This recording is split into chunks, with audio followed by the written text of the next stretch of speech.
if it's a good idea or a bad idea to start a cleaning business in 2024. And there's actually some big reasons why it's a bad idea that I want to talk with you honestly about if you're considering starting a cleaning business.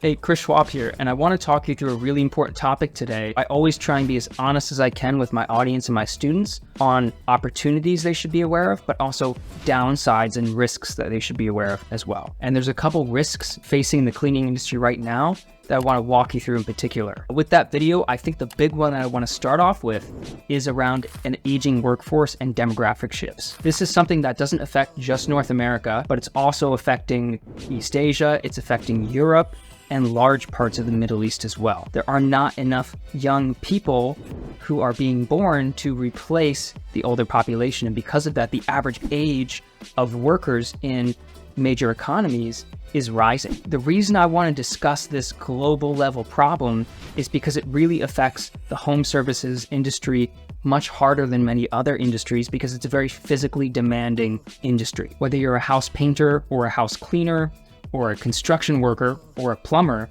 these are very physical professions and they can beat up your body over time. And so you need younger people who are constantly replenishing the workforce and keeping a young age for people who can actually do this job. The average age of a house cleaner now is over 48 years old. And again, this is a physically demanding role. As our workforce continues to age, there will be less and less people to continue working in the home services profession in future generations. And so this is a long-term demographic shift that I want you to be aware of because it really affects our industry more than almost any other.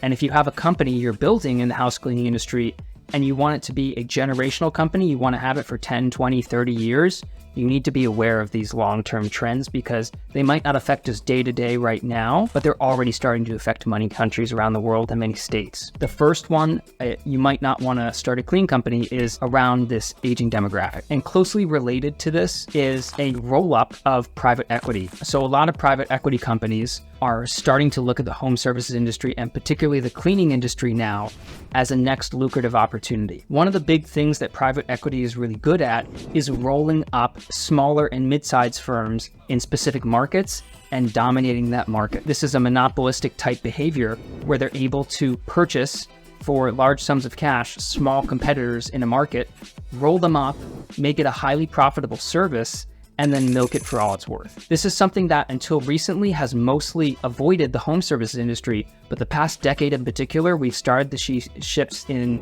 the electricians market, the plumbing market, the general contracting market, and now we're starting to see private equity enter the home cleaning industry too. If you're, again, considering starting a cleaning company with a very long-term outlook, you do have to be aware that you're not just going to be competing anymore with your average mom and pop 2-person or 3-person cleaning teams. You're going to actually be competing against multi-million or multi-billion dollar firms who have a lot of levers to pull that we don't have to pull. This is not a huge problem yet, but it is coming to certain lucrative markets. And so if you're thinking of starting a home service business in some of the most well-paid cities in America, for example, or Canada, you've got to be aware that your competition is not just other cleaning companies, it's firms who specialize in rolling people up and dominating markets. So you've got to be aware of that. If you want to compete against that, you're going to have to fight really hard at times to survive. That's a second big reason why you might not want to start a cleaning company is the competition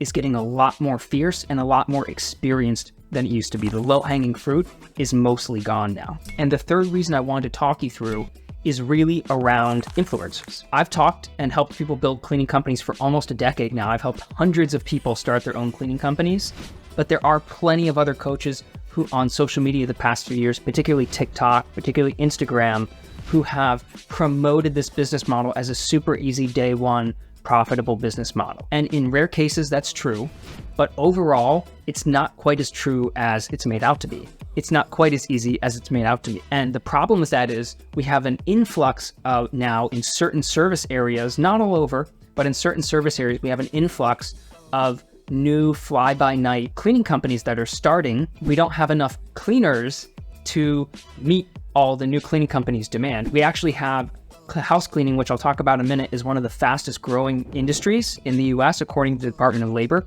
But aging workforce, not enough new cleaners entering the profession. Therefore, even though we have enough new cleaning companies starting to meet the increased demand for house cleaning, we don't have enough house cleaners to actually meet the demand of the service being provided, someone actually going to the house and cleaning. So because influencers have been promoting this model the past few years, there actually has been some market saturation. I don't think it's that bad yet because it's still a very lucrative model, which I'm about to talk about in a minute. But I do want you to be aware that you need to do a little market research and be strategic in the service area that you choose to start your house cleaning business in. You have to be careful because the market that you choose will have a massive impact on how quickly you can grow, how profitably you can grow, and the long-term outlook for your company. So I just want you to be aware of that, is that there are a lot more cleaning companies starting every day and every month than there used to be. And so again, you're gonna have competition, not just from old school house cleaners, but from private equity firms and from newer savvy digital marketers, for example, who are entering the cleaning space. So those are 3 really big reasons that I think it's not a good idea to start a house cleaning company in 2024. With that in mind, I want to talk you through big reasons why it still is a truly lucrative opportunity. And the first one I want to touch on is something that I just touched on a minute ago. House cleaning and the home services industry as a whole is, one, it's resilient. There was research that came out of Harvard and MIT that compared how different industries did during recessions, the past 9 recessions, and they found that the home services industry was the least impacted and the most recession resilient of any industry that they tracked. Even though there's great economic downturns and luxuries are cut off, home services, and in particular house cleaning, which is increasingly seen as a need, not a luxury, have been resilient. So if you're uncertain about the future of the world economy or the economy in your country specifically, and you feel that a recession is coming, doing and starting a home service business is a fantastic model to choose because it's consistent, it's needed regardless of the economic situation of the country, and it's consistent. I want to just point that out again. Often in the home services industry, we have customers for 10 or 20 or 30 years who are loyal to us. There are very few industries where you can have a customer stick with you for their entire life and their kids' lives and their grandkids' lives.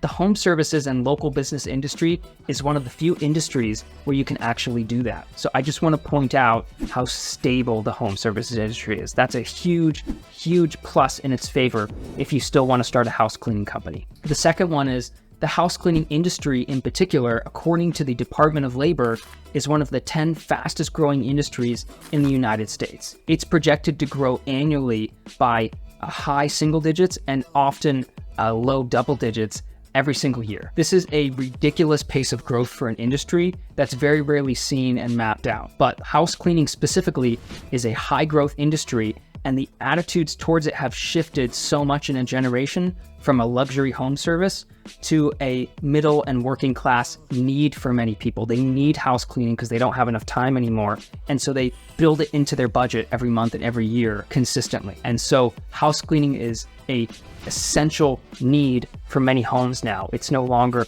a want. So in terms of the stability and growth of the house cleaning industry, despite what I just said about more private equity firms entering the space, that's a good indicator that the demand is increasing long term if these companies are looking at it seriously and putting serious money and teams towards dominating it. The home service industry is a great one to be in, particularly the house cleaning industry, if you want to position yourself to grow over the long term. And the third and final reason I think it's an amazing opportunity still in 2024 to start a house cleaning company is simply that it's been done so many times and it has a blueprint of success. A lot of newer business models like Amazon fulfillment or e-commerce or graphic design shirts, a lot of these new side hustles are interesting and they might have the possibility of making a lot of profit. But the truth is these blueprints that people are selling you on courses are often not that great, or they change day to day because the tactics and ad campaigns that they were using change as soon as the algorithm changes. You don't have that problem to the same degree